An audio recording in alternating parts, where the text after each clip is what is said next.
Hey guys, I'm here again today,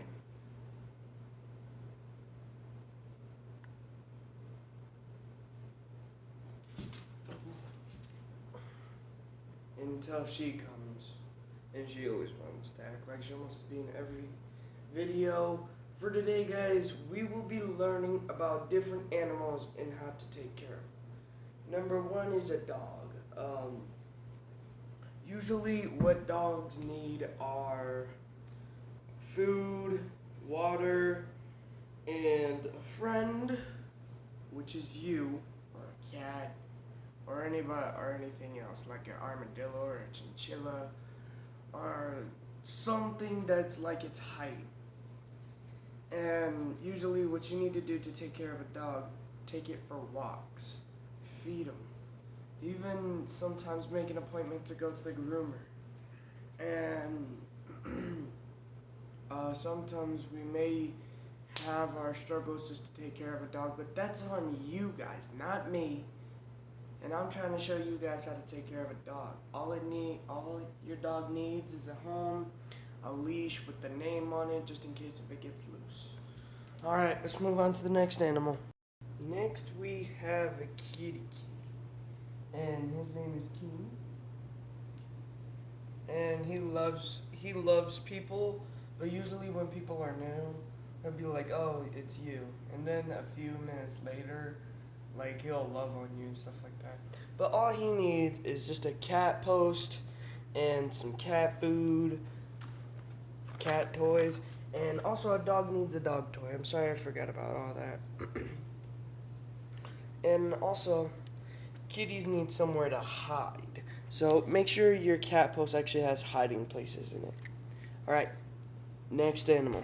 You guys already know these two, and there's nothing in there yet. So let's just give me one more year.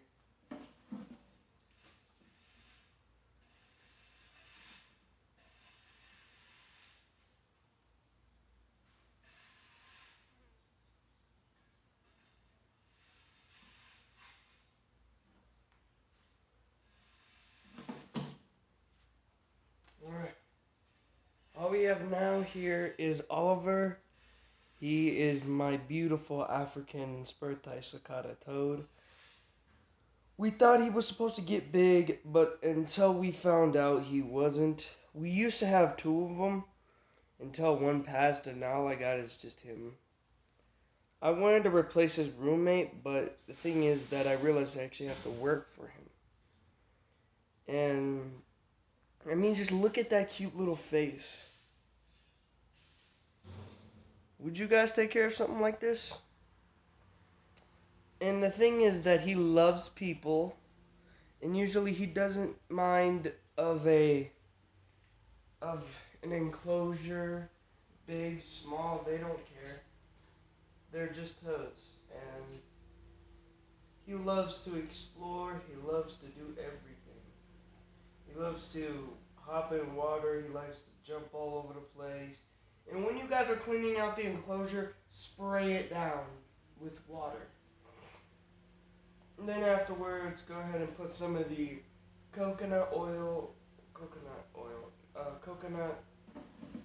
sand back in here so that way you can just explore all the time.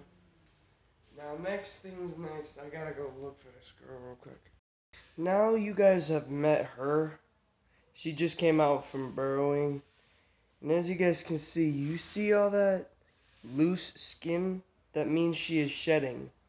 Usually when lizards shed, they burrow a lot because that way they want to get bigger. This little girl doesn't shed that much. And she actually is shedding again. And Oliver has been shedding for months now. Last night I came out here to check on him. He was slimy. And I checked on her and she wasn't slimy because there's a difference between these two. Alright, I'm gonna go ahead and put her back. I'll be right back. Alright, after I'm done putting her away, I'm gonna explain all the little snacks and foods that they need to eat. So let's go ahead and put her away. Trust me, guys, I know a lot about animals. It's because, like, I have animals inside. And plus, I actually grew up.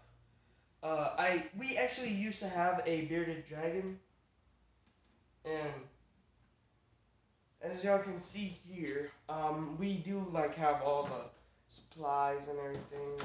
So what y'all actually need to do, if y'all, so hang on, I'll get to that part in a minute. So what toads usually eat are not that simple things. You gotta go to the pet store, and all they really eat are crickets and superworms. All this white stuff right here. Oh yeah, and sometimes bearded dragons actually eat this stuff. So let's go ahead and go grab the stuff.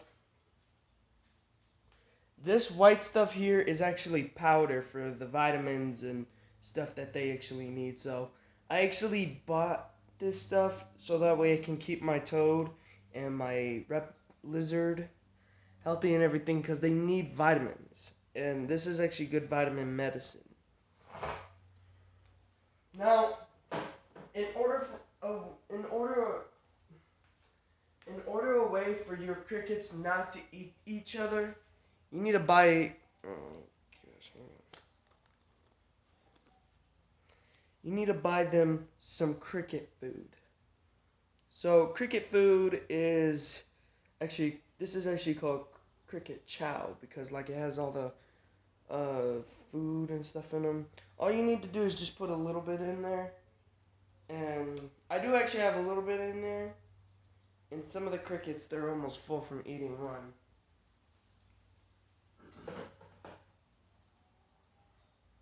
I'm gonna tell you what skinks usually eat. Their main diet are usually greens. Like, I don't know if you guys actually have a gardener skink, but their main diet is usually dandelions. If you go out and find dandelions, put them in the blender, blend them up. I tried seeing if I could probably crickets. This is one of the crickets. No.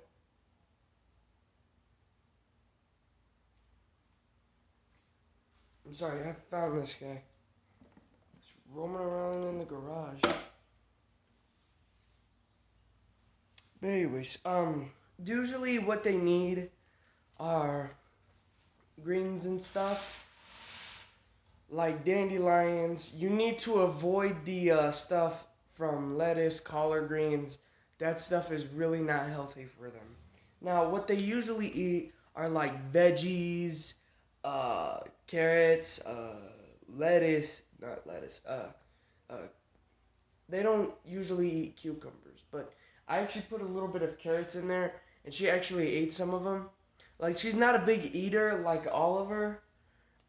She's more of a, hey, I want to be alone type person slash lizard, whatever. Alright, moving on. What do reptiles usually need? They need enclosures. Now, for my toad, as you guys can see, he does not have the stuff that Ahsoka does. So, he does not have what she has. Usually, for baby skinks, they need special heat lamps. If you guys were to take my advice, do not go to Scales and Tails, because they will try to charge you for $5,000 heat lamp, and that's not actually what I want.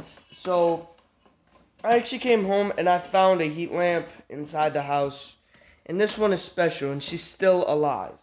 So if you guys are watching this, or if you guys work at Scales and Tails, tell that dude, like if you guys know this guy, tell him that he was actually wrong, and he should have thought twice before sending me home crying. I was only 12, not 12, 13. Like, it's heartbreaking just to see another one of your animals die. It's like heartbreaking. And I get it, but usually what she needed was a heat lamp and a UV light. So, also when winter comes, if you guys want your toad to stay out, I actually got that 15-gallon tank over there. 30, 40, 50-gallon tank. I can't remember the thing or whatever. Let's go ahead and tighten it. Sorry. Tripod is not acting well. If you guys want your toad to stay out and it's winter and he has nothing to keep himself warm in, buy a heat lamp. Like, I just had 2 of them come in with that huge enclosure that I just showed you guys. So, and usually for her special heat lamps, we need heat bulbs. Like these. Like she needs a heat lamp light bulb. Now, if you guys actually have reptiles, be careful when you're changing the bulb. Because if you're changing the bulb while it's on, it'll hurt. Like, I'm just telling you guys for the safety precautions. So, anyways, guys, so what they usually need is not that hard of an enclosure. Now, what we have actually over here that is going in here, I told y'all in yesterday's video, a green gecko is going in here. It's a green amoeba gecko, and mostly they don't require much. Not a small enclosure. It don't matter if they have a big enclosure. All they need is just a heat lamp, and some leopard geckos, they don't need heat lamps or UVs. And they don't require that much hiding space or food dishes or hiding spots. We definitely do have to get her some more hiding spots before this gecko arrives. So, this was actually given to me by my neighbor.